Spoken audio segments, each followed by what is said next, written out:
1898, Clara Carter, who was a young lady, had just come back to Jackson from New York, having gone to college.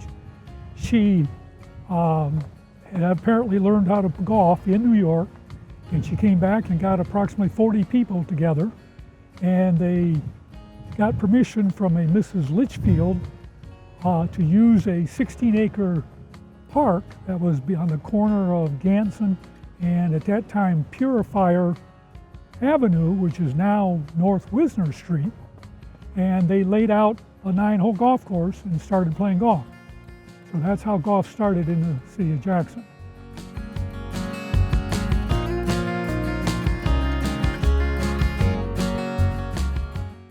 In 1905, after having organized as the Meadow Heights Country Club, they leased 2 parcels of property over in Vandercook Lake and built an actual 9-hole golf course.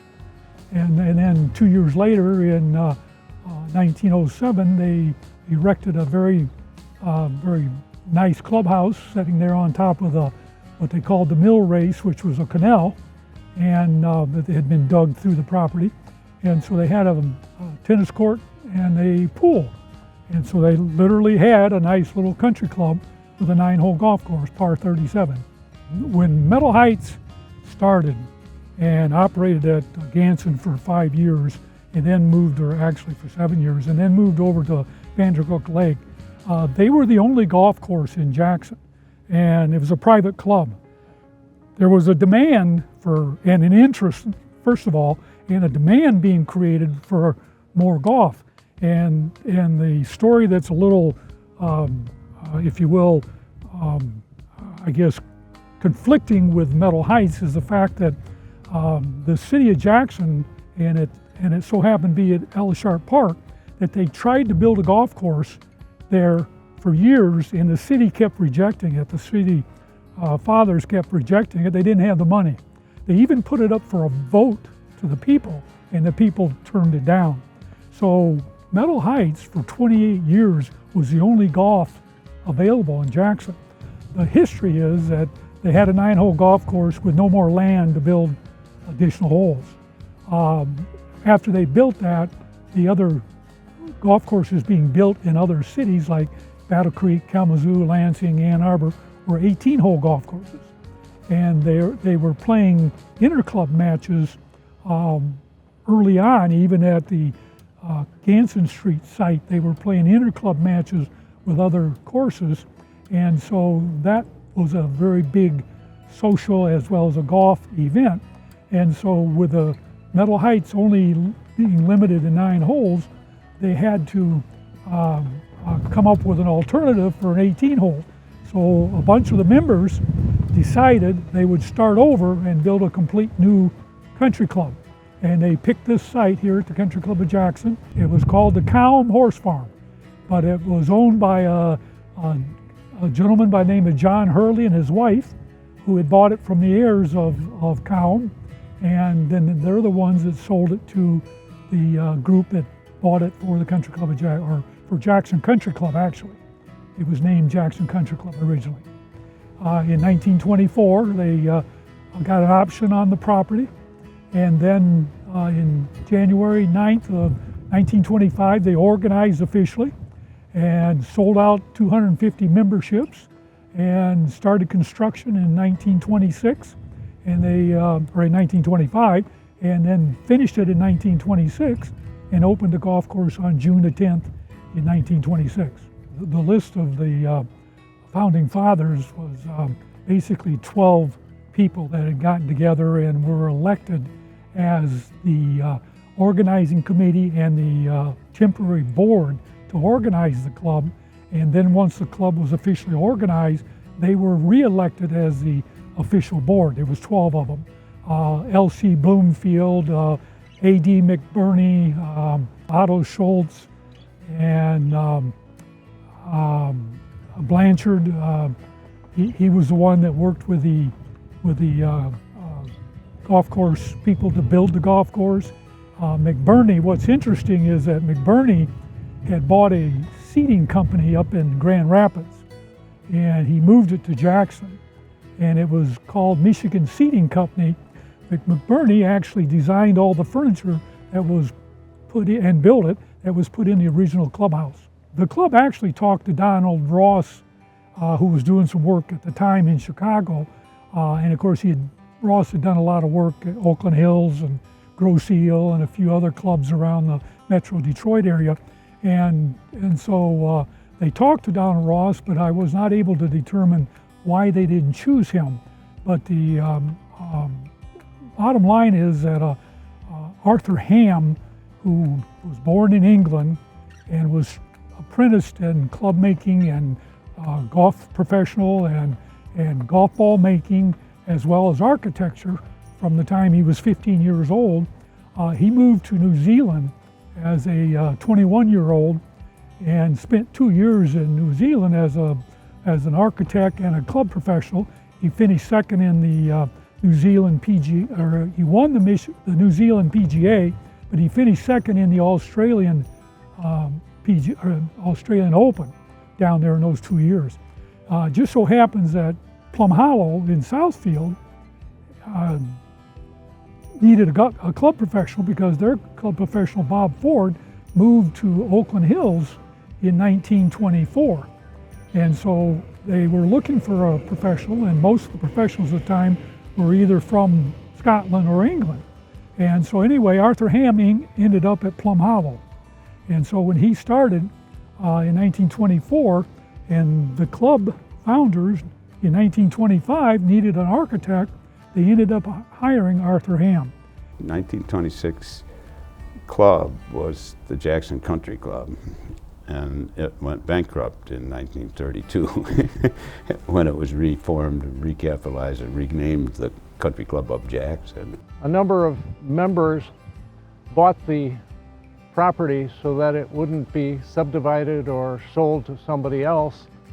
And when times got better, they reformed the club in a new corporation. I think it was in 1938. They reformed it as the Country Club of Jackson, as a new entity. And I was fortunate that those people kept control of the property. Once it got subdivided, it would never be a club again. After that, Jackson became, per capita, a very prominent number of golf holes for that population. All the way up through the 1960s, when I grew up here at the club, the number of golf holes, the number of little 9-hole golf courses, as well as the 18 holes, was quite. They said it was the number one in the nation for per capita. So, whoever made that statement had some reason to make that. But yeah, golf has always been a hotbed in Jackson. After the Country Club of Jackson was formed in 1925 in January, the Masons decided to, and by the way, the Country Club people looked at the same property that became Arbor Hills. They decided on the Cowham Farm here on Horton Road. And what happened was the Masons had looked at a piece of property out by Pleasant Lake, which eventually became Hankard Hills 9-hole golf course out there in 1926. But the Masons decided to buy the property on McCain, and they built a temporary 9-hole golf course that they operated in 25 and 26. Just so happens that Arthur Ham and William Connellan built the Mason Golf Club which became Arbor Hills. And it operated up until 1933, and then it became Arbor Hills. So not only did we have Sharp Park become 9 holes in 1923, it became 18 holes in 1926. The Country Club of Jackson opened in 1926 as 18 holes, and then the Masonic Club opened in 1927 as 18 holes, and then in 1926 Clark Lake opened as 9 holes, and Hankard Hills opened in 1926 as 9 holes. So from that point forward, Jackson's been a hotbed for golf, for the public, as well as for Country Club. Who is the Jackson Community Foundation? Since 1948, we have granted over $32 million to our local nonprofits and students. From the food bank to the Falling Waters Trail, our grants and scholarships are enriching the quality of life here in Jackson County. If you're looking for a way to give back, consider making a donation to the Community Needs Fund. Your gift will be pooled with other donations to support programs addressing Jackson County's most urgent needs. To learn more, go to jacksoncf.org today. The Blue Julep, located in downtown Jackson, is everybody's favorite place to go for handcrafted from scratch desserts for every occasion, such as specialty cakes, custom cookies, and unique dessert buffets. But did you know they offer daily treats as well? Like a large variety of cupcakes, cookies, and more. No pre-orders necessary. Simply walk in, pick out what you want, and leave happy. And be sure to check us out on DoorDash. The Blue Julep, a specialty dessert company with everyday great treats waiting for you. Kentwood Office Furniture wants to help your business get that wow factor with systems designed specifically for today's modern business environment. Our design process maximizes workflow, helping you do what you do better. We're locally owned and operated and take pride in our ability to serve companies of all sizes. Call Kentwood Office Furniture today and find out how Kentwood can save you money on your next office furniture purchase. Kentwood Office Furniture.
Well, actually, I started here in 1955 as a caddy.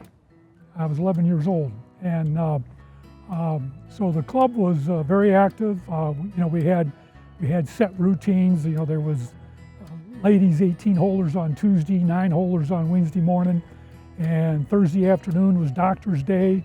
And of course, during those periods of time, the tee times were gender specific. In other words, men couldn't play on Tuesdays until late in the afternoon, and women couldn't play on Thursday afternoons, and so on. So that was the format of how golf was at the club during that period. There was a lot of play, a lot of men's events. Every Saturday it seemed like we had some form of event going on. Every Wednesday night was family night, and we would come out with our family and lots of children out here, and we'd have dinner in what is now the ballroom. And it was the same people every week, and we looked forward to that. Yeah, for me personally, my parents were members, my grandparents were members.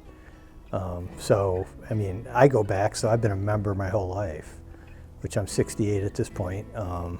So I've got memories of the pool when it was over here. In 1953, back to the clubhouse, when they built the clubhouse, they made provisions to build a swimming pool.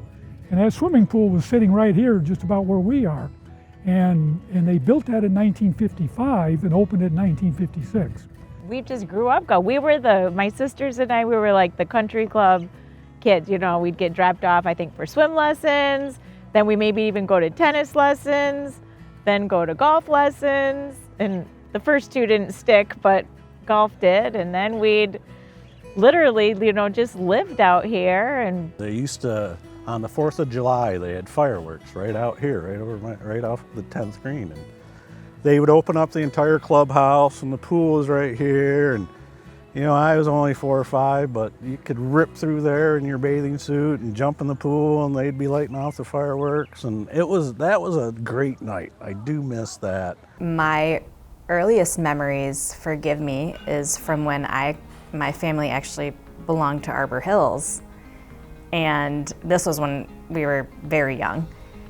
And I came here as a guest with one of my friends, and I, for whatever reason, was able to go to day camp. And I just thought that was the best thing in the entire world. And then, you know, growing up and coming here and seeing those kids and seeing how much fun they had, I was like, okay, I have to come back and my kids have to do this too.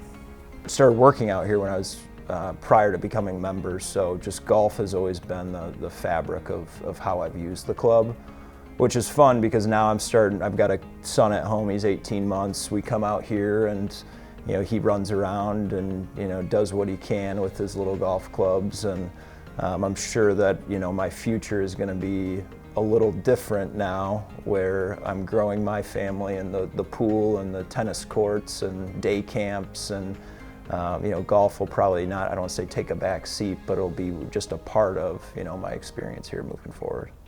Being a dad with young kids out here is great. Some of our best memories in the summer are coming out here and being by the pool in the evenings, teaching my kids how to golf, and coming out to eat with my wife and children. It's always been a special place for our family. You know, we would have birthday dinners out here with the special birthday dessert that they would bring out, the baked Alaska. And you know, we would always spend a lot of time together on the course and at the pool, and just a lot of great moments. This has always been a wonderful venue for events through our work, and you know, baby showers, bridal showers, or even celebrations of life. So it's always been a very wonderful place. And my kids grew up here, I kind of grew up here, and I've always viewed the Country Club of Jackson as an oasis within the county.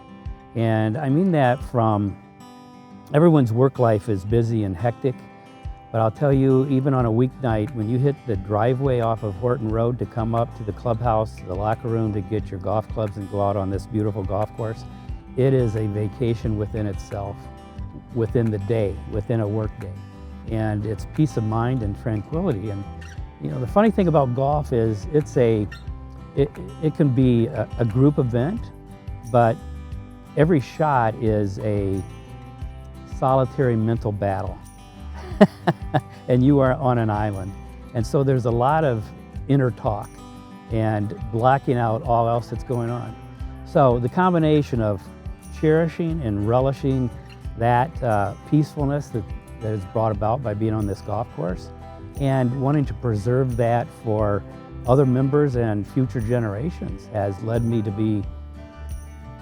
a want to be involved with the direction and perpetuation of the legacy of this club. And I think what makes the country club is really the staff. Brian Funston was the general manager. Ron Berman was a head pro there. He was a new head pro at that time. And everybody was just warm and welcoming.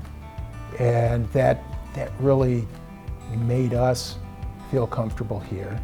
How it has changed over that time, I think, you know, there's such a chemistry at this place that while the physical property and the golf course has changed quite a bit, the atmosphere hasn't changed that much. I would say everybody seems a lot younger now than they used to, but other than that, it's, you know, it really is the same place. Hungry for the best burgers in town? Head to West Point Lounge, where every bite is made fresh and full of flavor. Join us for awesome lunch and dinner specials and enjoy that classic hometown vibe that keeps folks coming back. Family owned since 1955, West Point Lounge has been serving the Jackson community for over 70 years. Whether you're dining in or carrying out, choose West Point Lounge in Jackson, where great taste and good times always meet. Did you know Alro sells more than just metals? We are a one-stop shop for all your plastic needs. Whether you need one piece or 1,000, Alro offers a wide selection of sheet, rod, tube, and custom machined parts cut to size and delivered next day. Visit alroplastics.com, your source for performance plastics. Michigan's future is built on grid. Crews on the ground and in the air, modernizing the grid to reduce outages. Engineers planning for what's next. Steady work, securing the systems you depend on every day. Around 75 cents of every dollar is reinvested directly into securing the electric grid, supporting homes, businesses, and communities across Michigan, season after season. Michigan, you can count on us.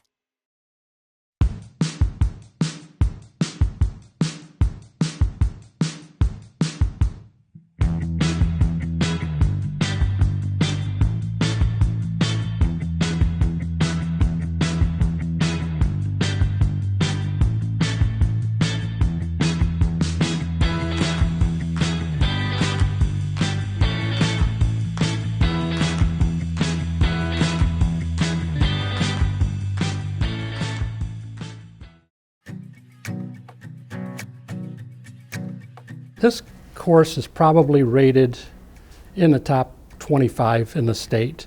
There's a lot of similar type clubs, Kalamazoo, Battle Creek, Lansing, Ann Arbor. They have clubs like this. From my experience though, I mean, this club is it's this facility that not only facilitates the membership, but like we've hosted like the pink ball, the MIS tournament for the hospital, all kinds of weddings for people in the community, and just gatherings. Showers, it's not a day goes by when there's not a wedding shower out here or something. I think it mostly started with the MIS tournament back in the day. That was when I first started here. That was going on, or soon to be. And that's what brought a lot of those people in, the Fred Couples and Brad Faxons and the race car drivers and a whole bunch of others. Tim Allen and Greg Norman played, and Chichi Rodriguez. I couldn't even name all the names, and Jeff Daniels. And so I really remember those days. I think Don Johnson even came one year, but I don't think I was here that year. I think that was before me, maybe, but I do remember Jeff Daniels because we struck up a friendship after that. I feel a lot of famous history when you come out here. I know Paul Azinger has been out here in the past, and I know Lloyd Carr has been out here in the past, so it's definitely cool to be in the same place that those people have been. I think one of the things when you look at the history of this club, I mean, you've got guys like Denny Vass and Steve Madalena who have not just had history-winning Jackson golf tournaments, but history-winning the Michigan Amateur and events around the state. And so I think that when you look at Jackson just being a hotbed for golfers, I don't want to say it starts at the club, but it starts with the community that, you know, there's a lot of competitive players out here, and we all compete in the Jackson local tournaments, and so it's just, when you look at that connection of competitive golf and the history of champions coming out of here. Well, a lot of stories. The invitational events are always great. I've enjoyed those. My father-in-law and I played in the Invitational in the late 90s. Played with my uncle out here, and now I've got a good friend who I've played in the Invitational with for I think we're going on 15 years. So that's always kind of a premier event for me during the summer. I don't know if it's actually the club that's responsible for it, but it did cater to a lot of great players. I think it was the atmosphere of the city in general. Because you had factions from the private area and the public area, and those guys would meet 4, 5, 6 times a year playing against each other. And so I think that really bred that competition between all those guys. And there was the competition and the camaraderie, both, that I saw when I came. You know, guys would fight tooth and nail in every tournament, but then socially or afterwards, they'd sit together and have drinks, most of them, and talk about the round. And I thought that was really cool. And in those days, hundreds of people would come out and watch the club championship, the city final, the Masters, and all the tournaments that we had here. And I think that, and with Dave Hill and Mike Hill being here, and then Elaine Crosby and Brian Stewart, and it's just, it made it keep going. And it's always kept going, even though maybe competitive golf isn't quite at that level right now. More people play for fun, but we still do have that competition and all that history to go along with it. And it's very hard to beat. Even people from the outside still say, how does Jackson get so many great golfers? And I would just say it was the competition level at all avenues of town. The club over the years has done an amazing job financing, I'm going to say, the majority of renovations and increased amenities through cash flow. We're a nonprofit corporation, but you can be nonprofit, but you can't be no profit and survive very long. So positive cash flow to some extent is always important, but being able to give back, since we are technically a nonprofit, and make things happen without asking people to pony up more as a direct pay is always a good thing. And we've been able to, on a large share of our advancements, been able to do that. We were able to make a lot of changes that came about in the club industry to keep this place going. We built a new swimming pool. We built informal dining. We remodeled the whole footprint of the club to make it better suited to what we were doing. The way people use the club has changed dramatically over the years, and we had to adjust that to make those people feel comfortable to come out and use the club. To have a place that is known throughout the state, I mean, this country club is one of the finest in the entire state. I've been to a lot of them. And we are very proud of the golf course, very proud of the facilities. And people come here and it's a very positive thing for the community. And it helps sell Jackson. Kalamazoo is making a $75 million investment into their country club because they know the value of it as a business development tool. And as a banker, I can come out here and develop all the business I need in one stop.